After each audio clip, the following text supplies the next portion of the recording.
Pleasant morning to each and everyone, most especially to our dear CWTS student.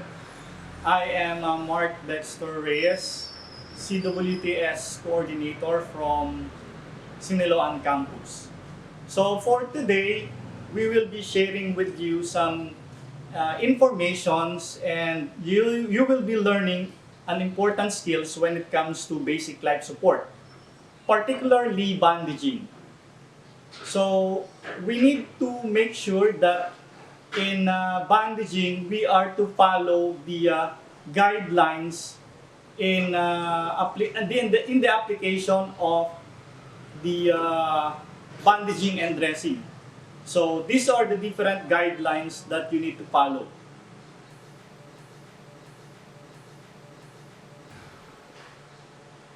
So this is the main materials that we will be using, the triangular bandage, for this specific activity.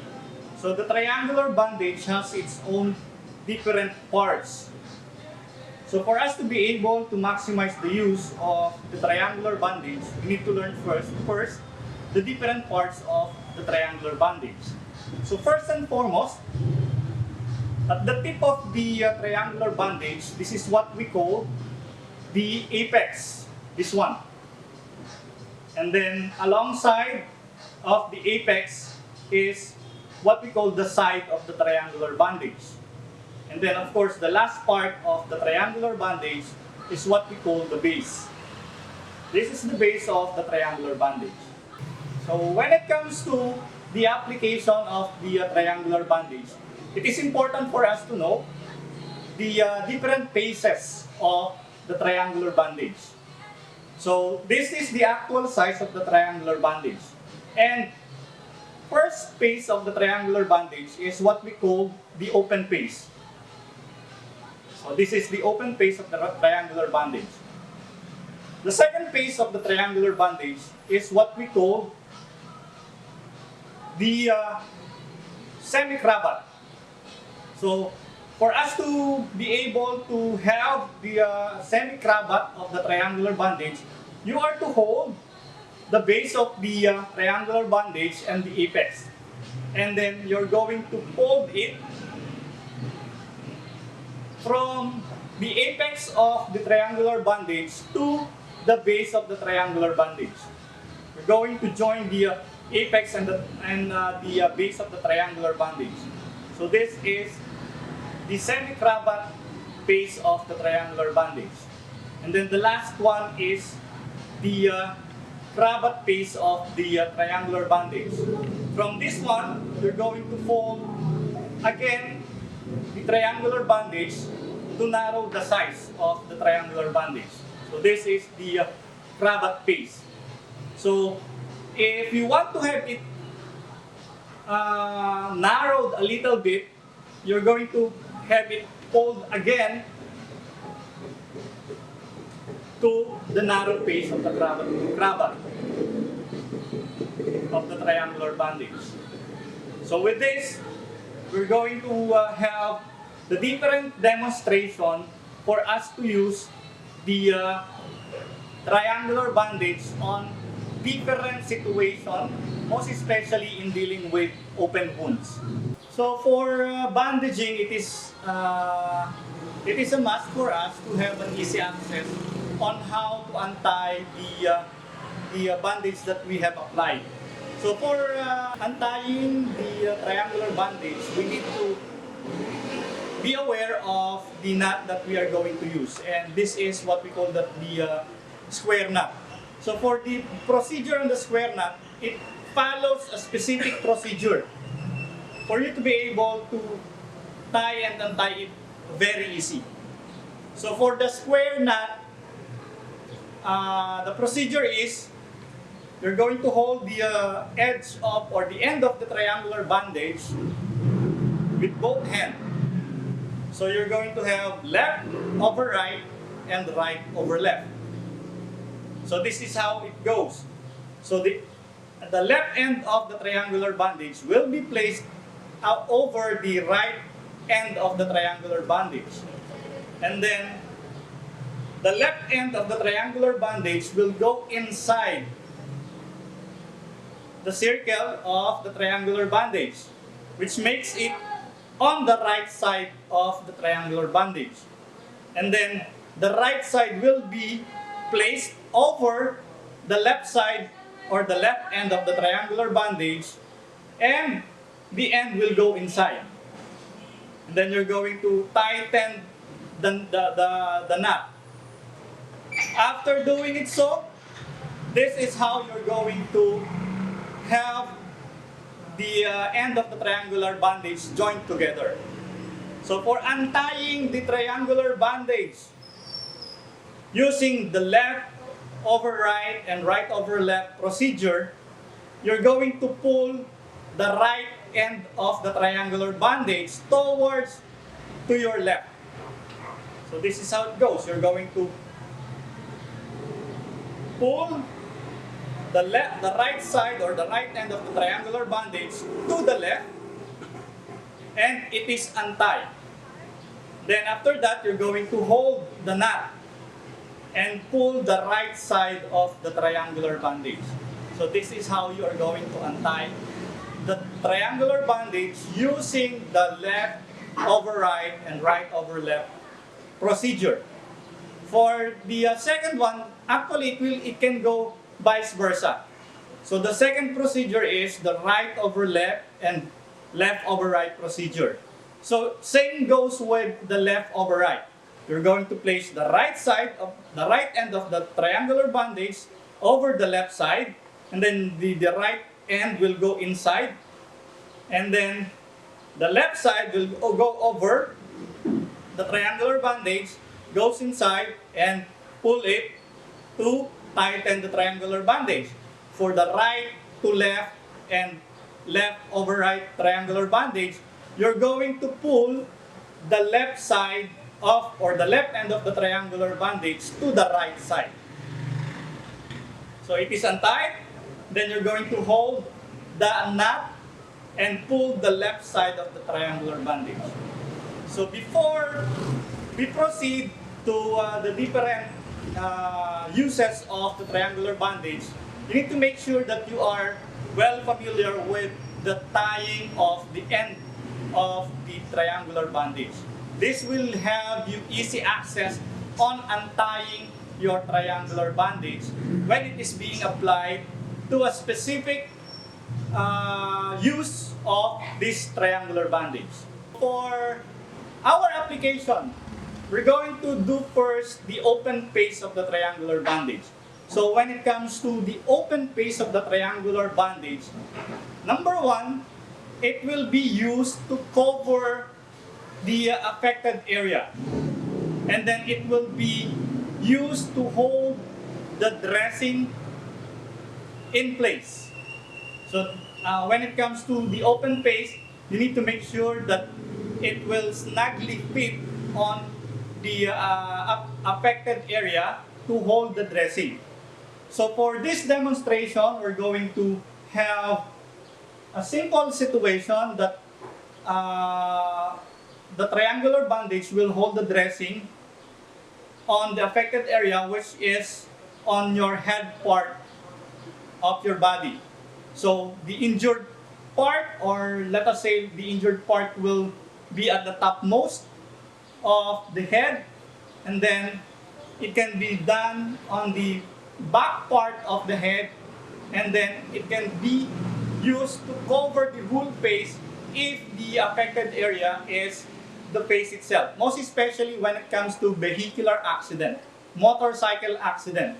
So usually, most of the time, victim suffers from bruises or wounds that needs to be covered for us to be able to make sure that it will not get infected. So for this one, we're going to demonstrate how to use the open face of the triangular bandage with a wound at the topmost part of the head. So this area. So remember that when it comes to the guidelines in using the triangular bandage, we need to make sure that we are to put dressing on top of the wound, directly to the wound of the affected area.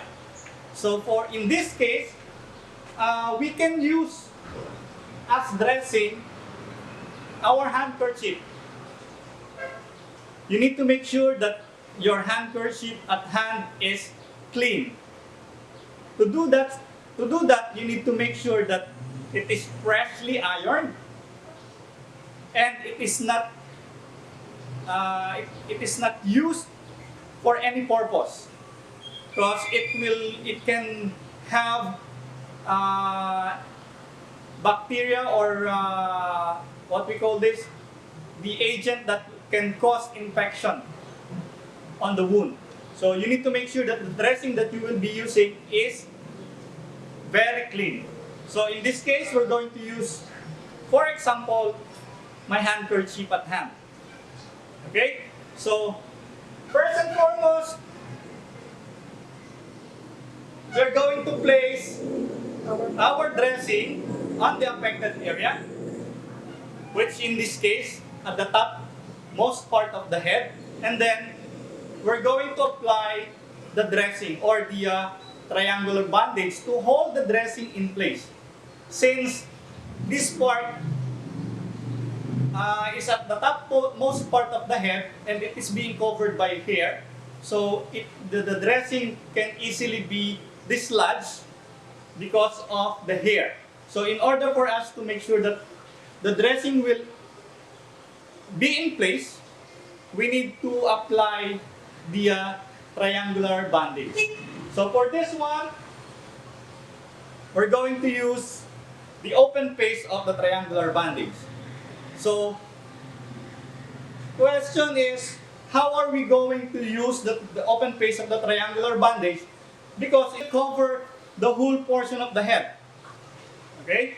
So, the first procedure is you're going to fold the base of the triangular bandage inward. So, sa loob siya ang tupi. Okay? This one, you're going to roll to have or to make the triangular bandage smaller to fit the head of our victim. So in this case, the affected area is on the topmost part of the head. Then after folding the triangular bandage, the exact size of the part that will be covered, the next one is you're going to place the triangular bandage above the head and making sure that the base of the triangular bandage will be in line on the eyebrow of the victim, and then the sides of the triangular bandage will be placed backward, which will cover half of the ear of the victim. After that, you're going to have a cross section behind the back of the victim, behind the head of the victim, and then you're going to place the end of the triangular bandage in front of the forehead. In this area, we're going to have it connected using the square knot. Okay, so I will be using the left over the right. Okay, so left over right and right over left. So this is how you're going to apply the open face of the triangular bandage. Okay, so next one is you need to make sure that the dressing will be in place. So you're going to place your hand over the dressing, and then the other right hand, right or left, we're going to pull the apex at the back. Pull at the back to make sure that the dressing will be pressed downward. After doing it so, the apex will be inserted on the cross section of the triangular bandage at the back. We're going to have it inserted, and then making sure that the triangular or the application of the triangular bandage is neat and clean. And this one goes inside.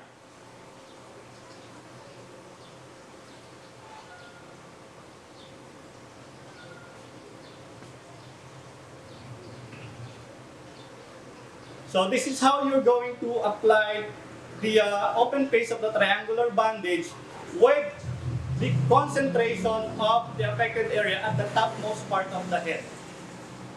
When it comes to the application of the open face of the triangular bandage, we need to make sure that it is neat and clean.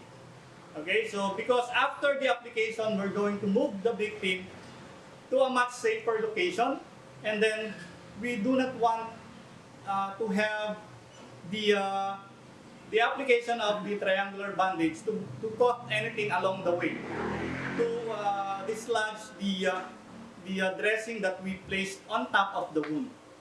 So this is how the triangular bandage application on the topmost part of the head, the concentration of the dressing on the wound on the topmost part of the head.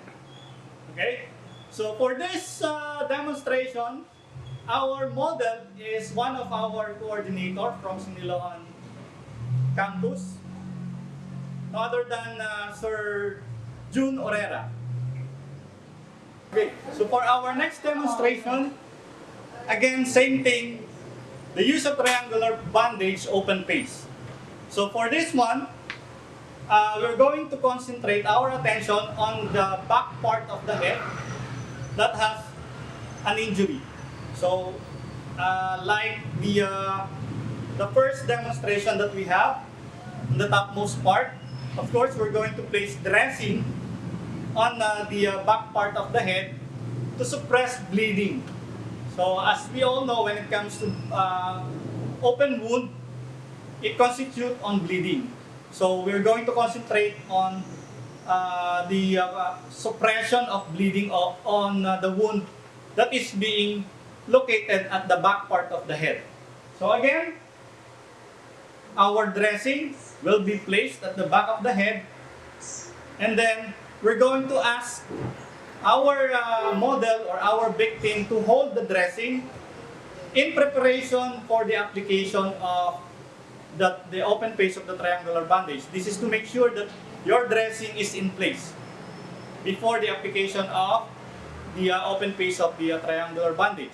Okay? So we're going to ask the assistance of our victim to hold the dressing at the back as you prepare your open face of the triangular bandage.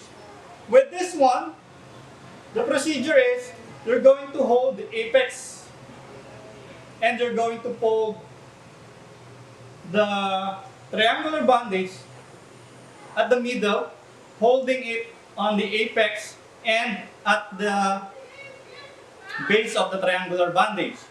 And then you're going to place the base of the triangular bandage on the shoulder of the victim.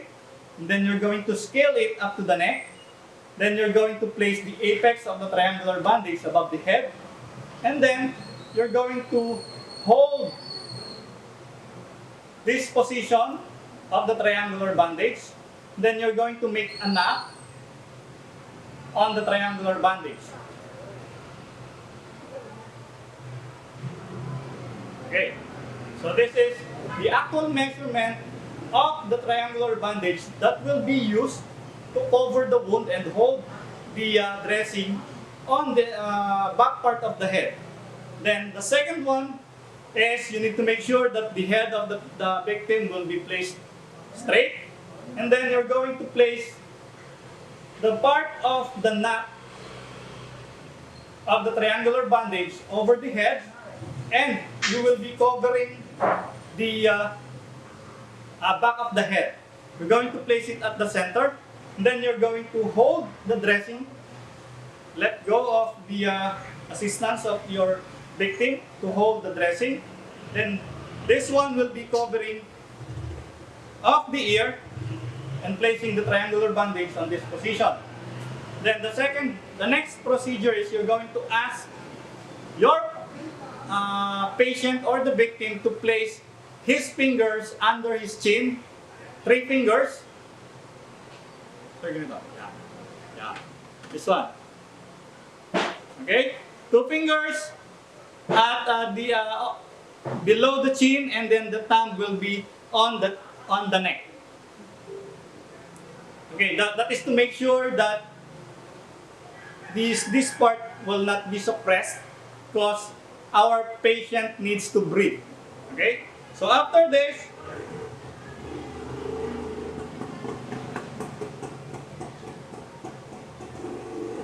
you're going to hold, or you're going to make sure that this one will be in place at the side, and then you're going to hold the both end of the triangular bandage, and you're going to cross it in front here, and then you're going to have the knot tying, or the square knot at the back. Again, left over right and right over left, or vice versa. After this, okay, you're going to ask the patient or the victim to remove his fingers on or below his chin, and then you're going to finish your application by hiding all the edges of the triangular bandage by inserting it and folding it here. Now, what happened to this part? You're going to have it inserted inside of the triangular bandage, and then you're going to pull it down. Okay? So this one will hold the triangular bandage.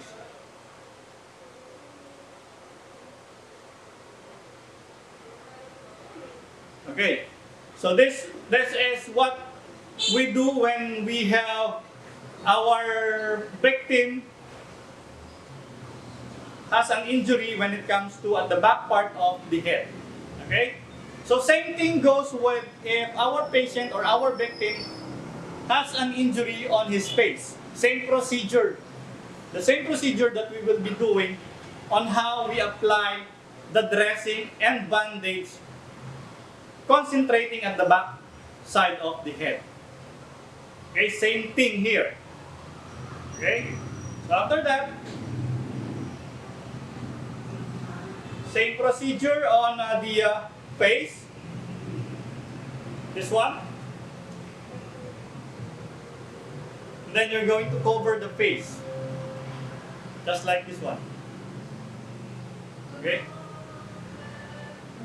This is to avoid infection along the way if we are transferring our patient or victim to the nearest possible hospital.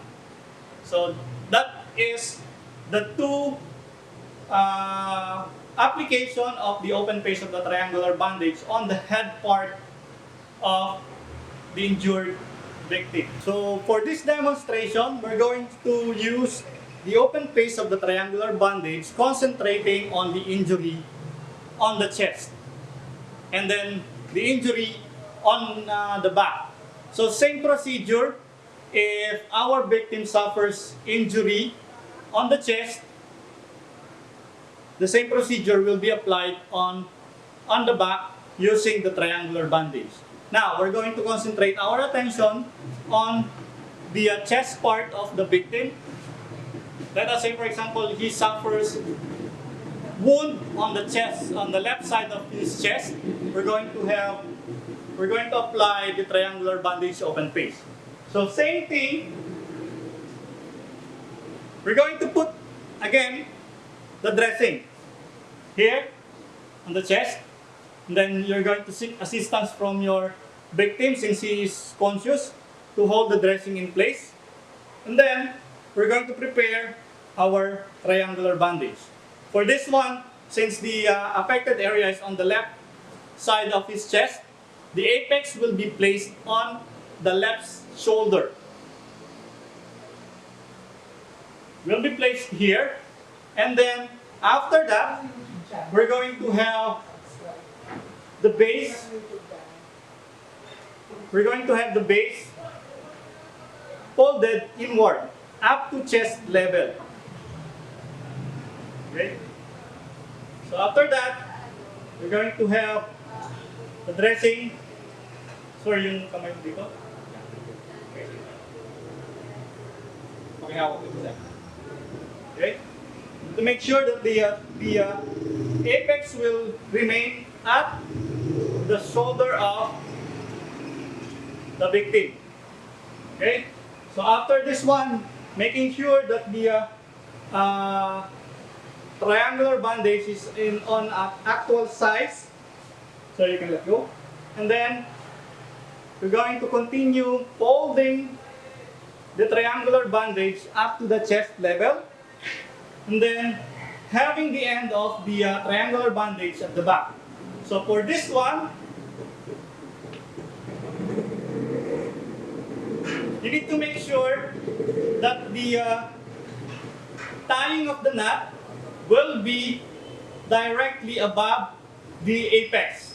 So let us have our victim turn his back on the camera, and then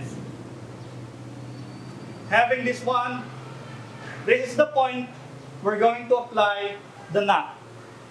So this is the apex, this is the location of our knot. So again, here, the application of the square knot, left over right,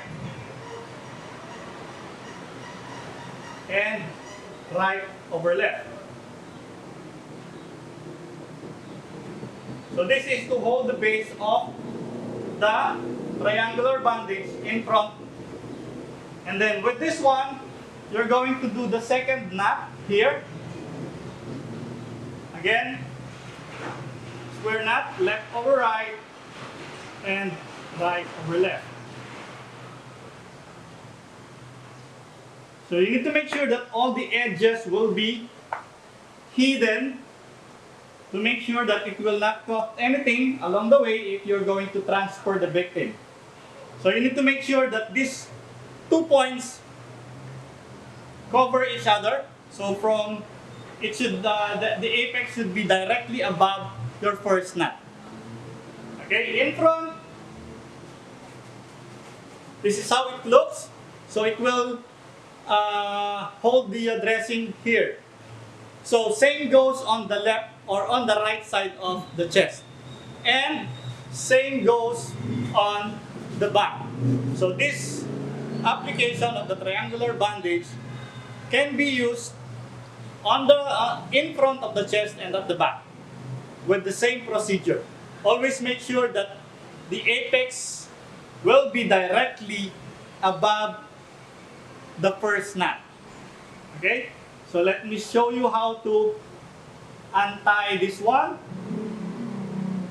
You're going to pull this one and hold the knot. And then this one and hold the knot. So it is easily untied.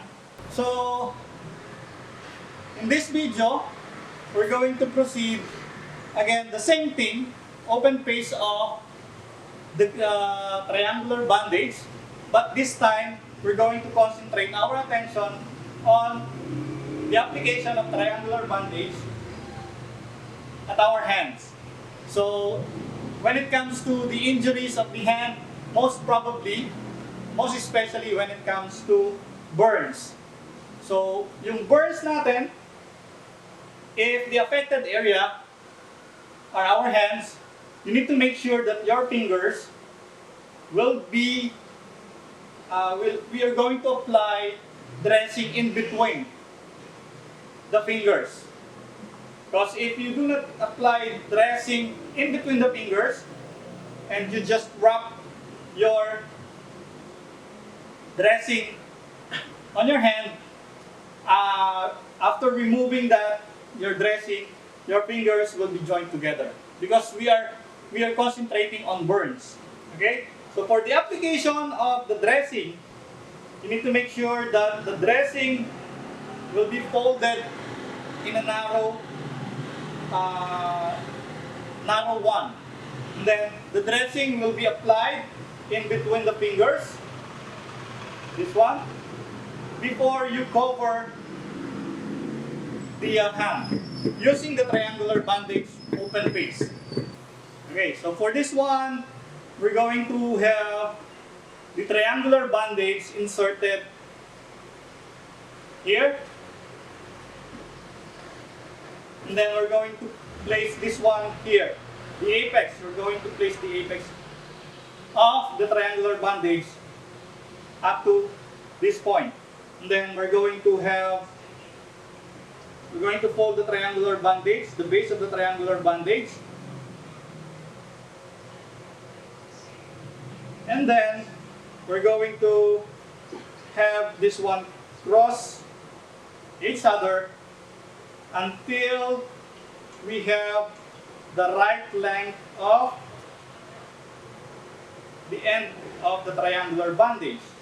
Now, to end this one, you're going to have the knot be applied on the top part of the hand using the square knot. Left over right and right over left. And then the edges will be inserted here. So after securing your square knot, the apex will be pulled towards the direction of your fingertips, and then it will be inserted over the knot to hide all edges of the triangular bandage. And this is how you use the open face of the triangular bandage on the affected area, most especially on our hands. So same thing goes with your feet. Okay? So if you suffer injuries, most especially motorcycle accidents, and you need to cover the affected area on your foot, same procedure you will be using on how to apply triangular bandage open face on your palm or on your hand. For this demonstration, we're going to use the triangular bandage on foot injury. So the procedure for this one is same procedure that we have used on the application of the triangular bandage on our hand. So the affected area is located on our foot. So same procedure, you're going to place the triangular bandage with apex along the foot. Then you're going to slide it here at the back, and then you're going to pull the apex towards your shin, which will cover your foot, and then you're going to pull both ends of the triangular bandage. You're going to fold first here on the base of the triangular bandage. And after folding this one, you're going to pull the triangular bandage here, and then you're going to make sure that the apex remains at top, and then you're going to have this one here cross at the back, and then you can have the knot in front of the shin using the square knot, left over right and right over left. So all the edges will be inserted to make sure that this one will not cut anything, and then the apex will be pulled downward and inserted here to make sure that your knot, or it will be nice and clean. So this is how you apply your triangular bandage on open face on the affected area, which is on our foot. For our next demonstration on how to use the triangular bandage on its CRAVAT face, so we're going to fold the triangular bandage on the CRAVAT paste. So holding the apex of the triangular bandage, holding it at the middle. Now you're going to pull the apex to the base of the triangular bandage. The first base is the semi-CRAVAT. Then you're going to pull again your right hand to your base of the triangular bandage to make it the CRAVAT paste. Now, on this application, we're going to focus our attention on the injured part, which is at the forehead of the victim.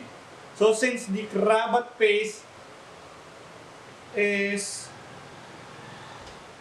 too large to cover the forehead of our victim, we're going to fold it again to narrow the CRAVAT paste. Another fold. This will have your CRAVAT into a narrow CRAVAT paste. So with this one, we are ready to apply the CRAVAT paste of the triangular bandage. So we're going to concentrate on the forehead, wound on the forehead. Of course, before you apply the triangular bandage, we are to use dressing first. So this is my dressing. We're going to place the dressing in front or directly above the wound, and then you're going to place the triangular bandage, the middle of the triangular bandage, in front of the forehead.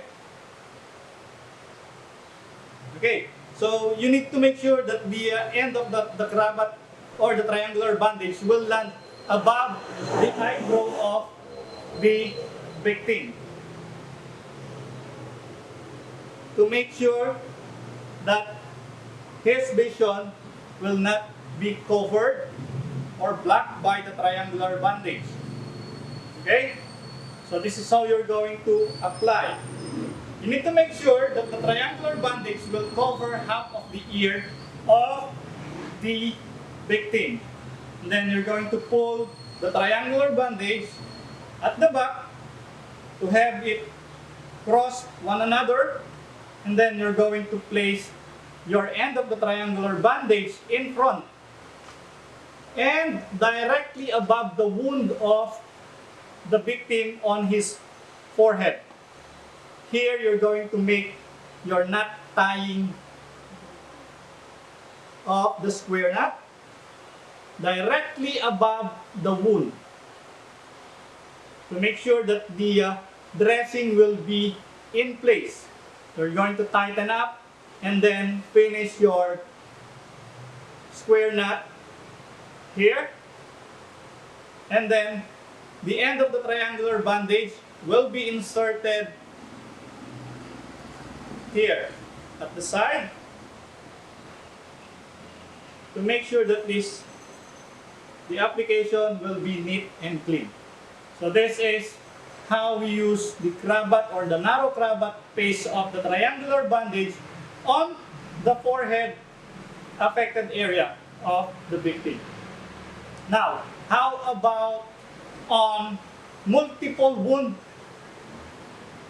on the head of the victim? Let us say he has wound to be covered on the forehead, he has wound to be covered at the side of his head, and then at below or under his chin. How are we going to cover them all? Using the CRAVAT or the narrow CRAVAT paste of the triangular bandage. Okay, so this is how we're going to use the narrow CRAVAT paste on multiple wound of the victim on his head. Okay, so we have wound on the forehead, side of the head, and under his chin.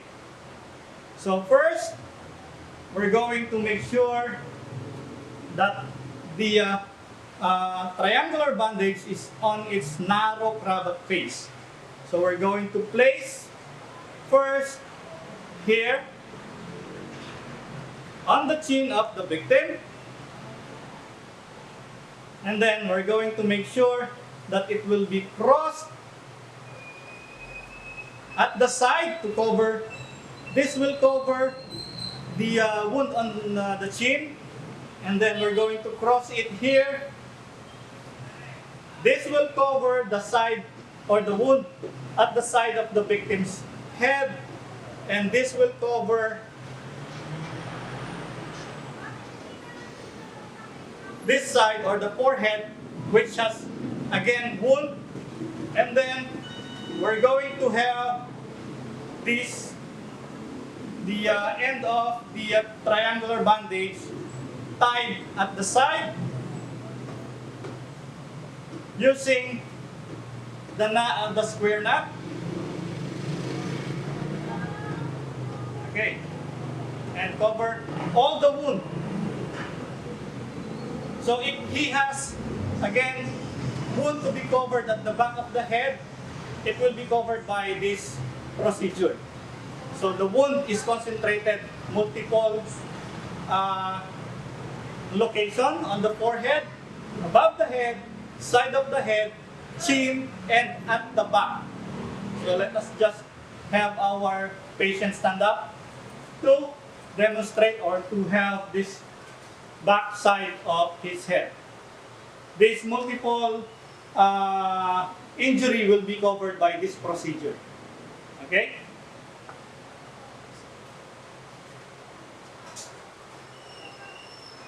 This is how you use the narrow cravat piece of the triangular bandage with multiple injury on the head. So the application of the narrow cravat piece on affected area, which is the shoulder. Again, first and foremost, the application of the dressing, and then we're going to make sure that the dressing will be in place by the application of our triangular bandage. In this case, on the narrow cravat piece, we're going to insert the triangular bandage under his arm, and then making sure that we'll be covering the dressing and holding it in place by having a cross section of the triangular bandage on the shoulder. This one will hold the dressing in place, and then you're going to have your knot tied on the other side. This will make sure that it will be putting pressure on the wound. So when it comes to this one, you need to make sure that the dressing will be in place and the knot will be tied on the opposite shoulder, on the opposite side of the shoulder. Okay, so and then after that, you're going to make sure that this one will be snugly fit on the shoulder. For this procedure, it can be done on the hips. So same procedure when it comes to applying this triangular bandage, narrow cravat paste on your shoulder and at the side of your hips. Okay, so for the side of the hips, same procedure. Ayun ko, sir. Sige, sir. Ako na muna. Sa hips. So, actually, when it comes to this one, you can do it on your by yourself. So, when it comes to application of the narrow cravat paste on the hips, affected area, same thing. The triangular bandage will be placed in between your legs and having a cross section at this point where your wound is located. So this one.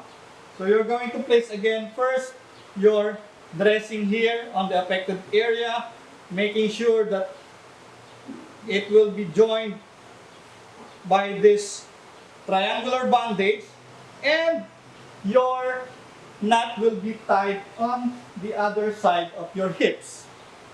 This side, using square knot.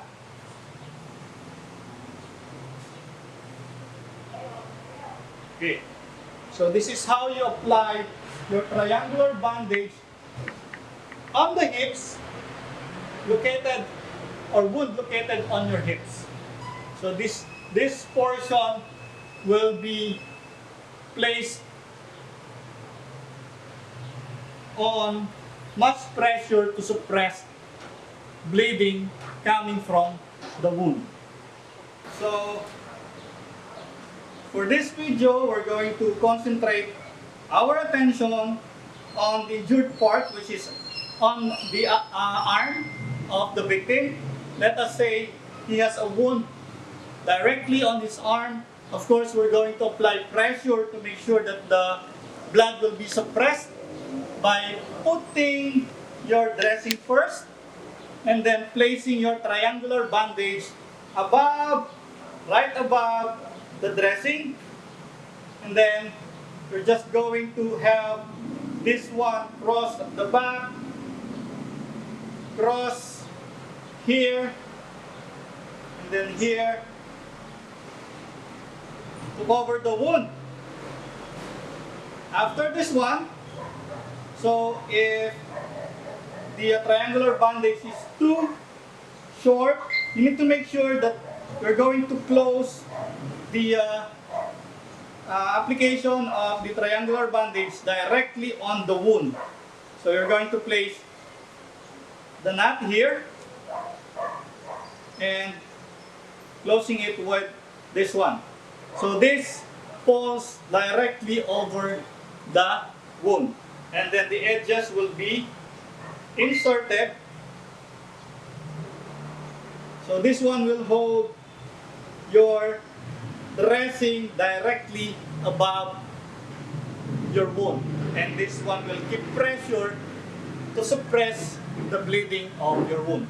Okay, so this application of the narrow CRAVAT paste on the wound on your arm can be applied both lower arm and upper arm, and then it can be applied on your lower leg and your upper leg.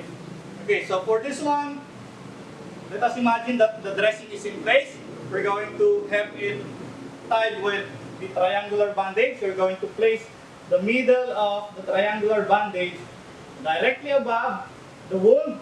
Then make sure that it goes around. Okay?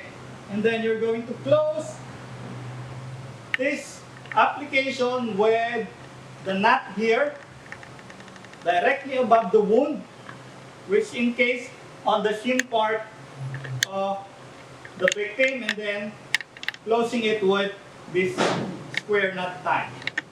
So this application of the narrow CRAVAT paste is applicable both for the lower leg, the upper leg, the arm, and the upper arm. Okay? Okay, so for the application of the narrow CRAVAT paste on the wound inflicted in your palm, so the application is of two kinds.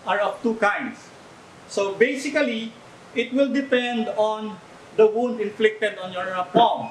So if the wound is on a diagonal position, you're going to apply the dressing or the bandage on a closed fist position. But if the wound is vertically inflicted on your palm, this will be an open palm application of the triangular bandage.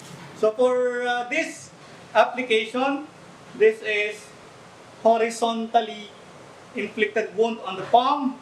You're going to put the dressing and have the victim's palm or hand closed, and then turn it over for the application of the triangular bandage. We're going to insert here, and then you're going to insert, or you're going to place the thumb open. Okay? Then you're going to have this one goes here,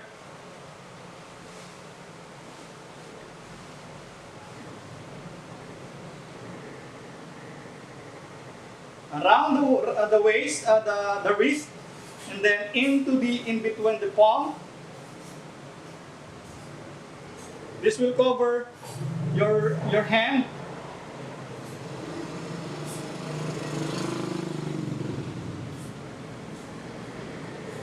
Okay, so this one goes here, and this one goes here.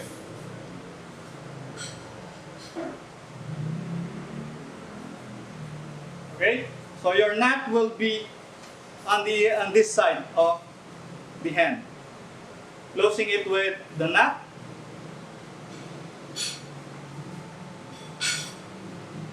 Okay. So for the wound on the palm, horizontally inflicted on the palm, you need to have your palm closed. That is to have the bleeding suppressed by this dressing. Okay? So when it comes to vertically inflicted wound on the palm, we're going to use an open palm application of the triangular bandage. Okay?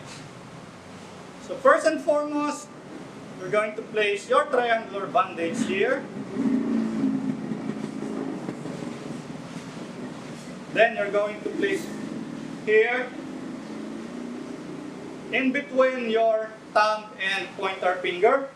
The other side is alongside with your arm, and then we're going to have it rolled here under the wrist, and it will go here again.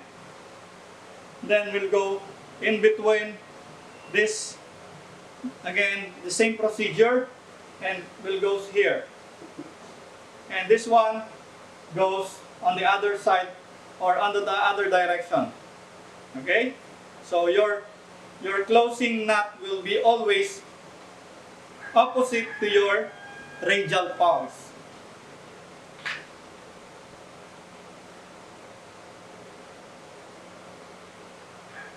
All of the edges will always be inserted to hide the edges. So this is how you perform your application on the triangular bandage on a vertically inflicted wound on your palm. For this application of the narrow face of the triangular bandage, we're going to have the most common sports injury that are being inflicted to our athletes, most especially those who involved in jumping, which is sprained ankle. So for this one, the application of the triangular bandage on a sprained ankle, this can be applied on two particular bases. Number one is the shoe-on application of the triangular bandage, and the shoe-off application of the triangular bandage.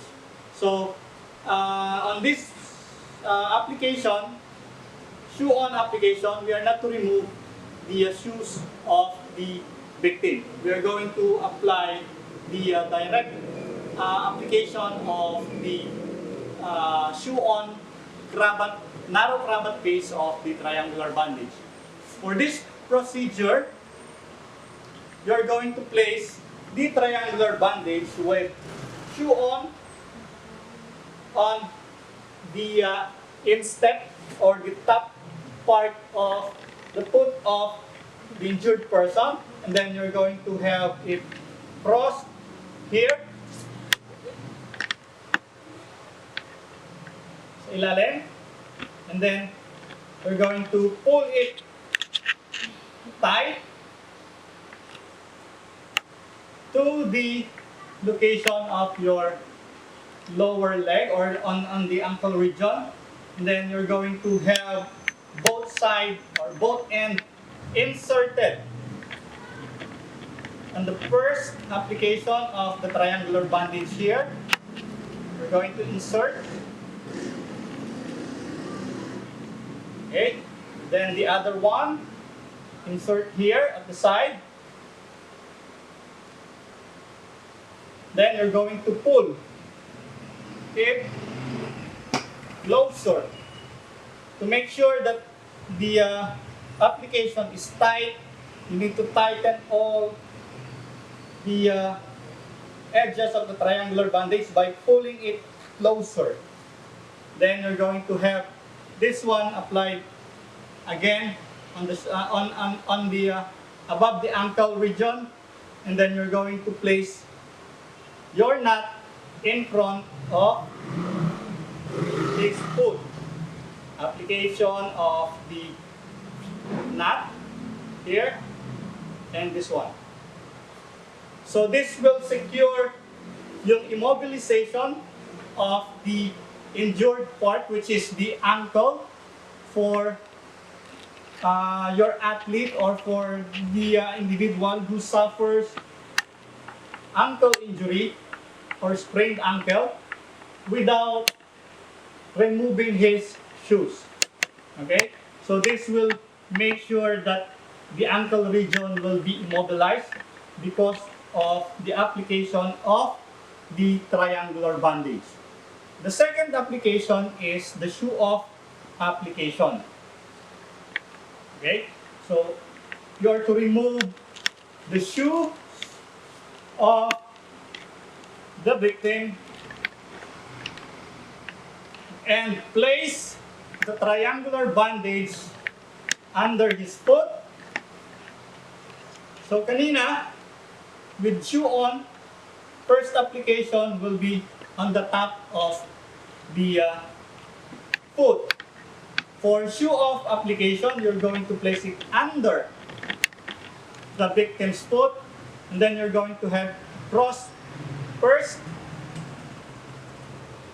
towards your ankle region. Then same thing, you're going to have an insertion of the end here. This one first goes inside. The second one goes inside. So this is the insertion of your triangular bandage. You need to make sure that it is tight enough to immobilize your ankle.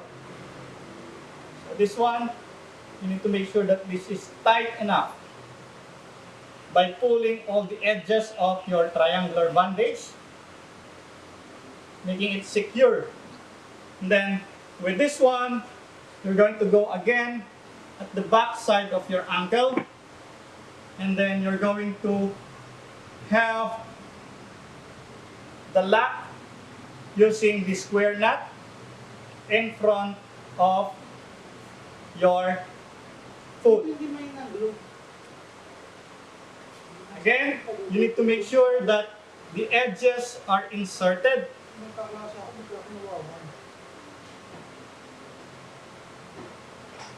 With this one.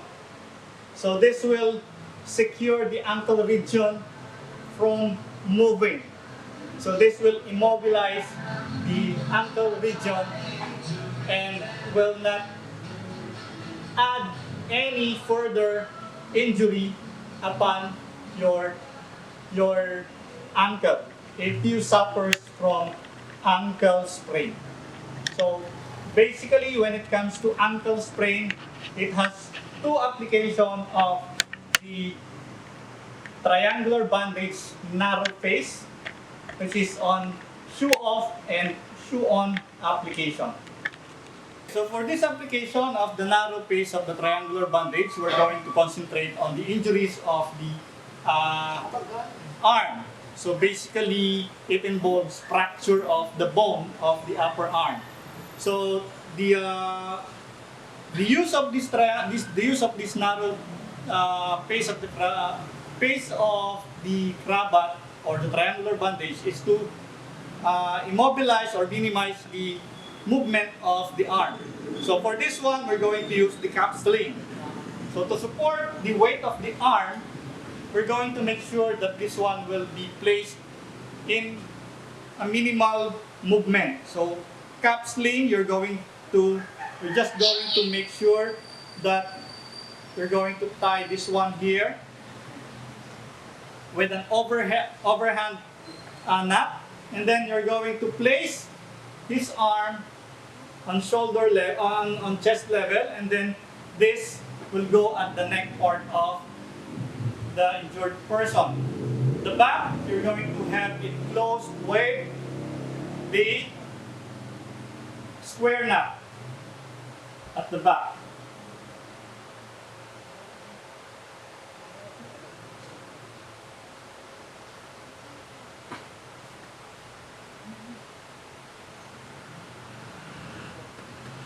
So basically, when it comes to the cap sling, this will hang the lower arm for us to minimize the movement of the injured part, which is the upper arm. So once it is secured, you can have your victim moved to the nearest possible hospital for the proper treatment of his broken bone of the upper arm.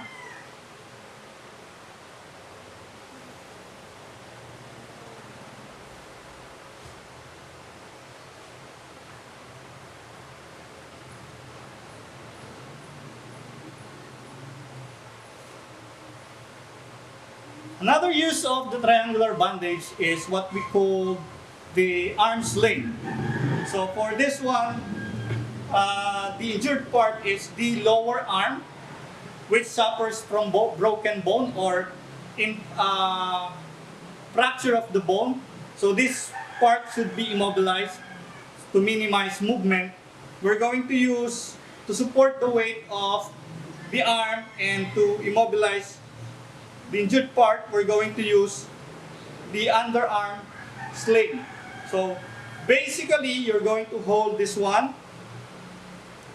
The base of the triangular bandage will be on the tip of the fingers of the victim, and then this one will be placed here on the other shoulder. This one will be placed on the other shoulder. You need to make sure that first you're going to secure the both end by having the knot tied to support the weight of the arm. And with this one, now to make sure that this one will be placed immobilized, you need to make sure that you're to pull this one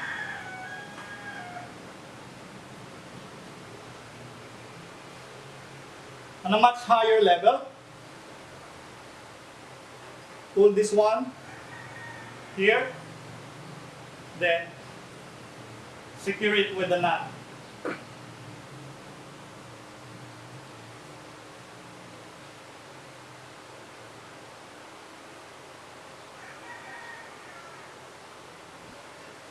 And then the apex will be rolled here to secure the elbow. We're going to roll it and insert inside. We're going to insert here.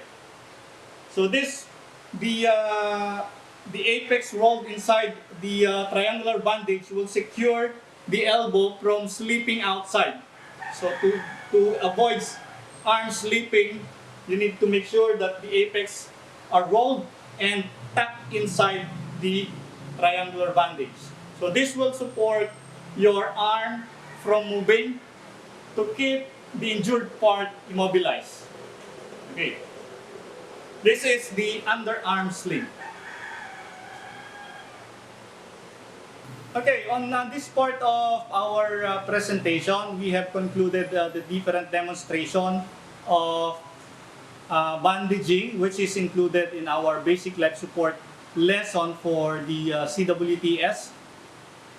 We hope that you have learned something from what we have shared to you today, and at the same time, this knowledge will always keep you ready from the different things that might happen or that might arise, which involves you, your family, and your loved ones.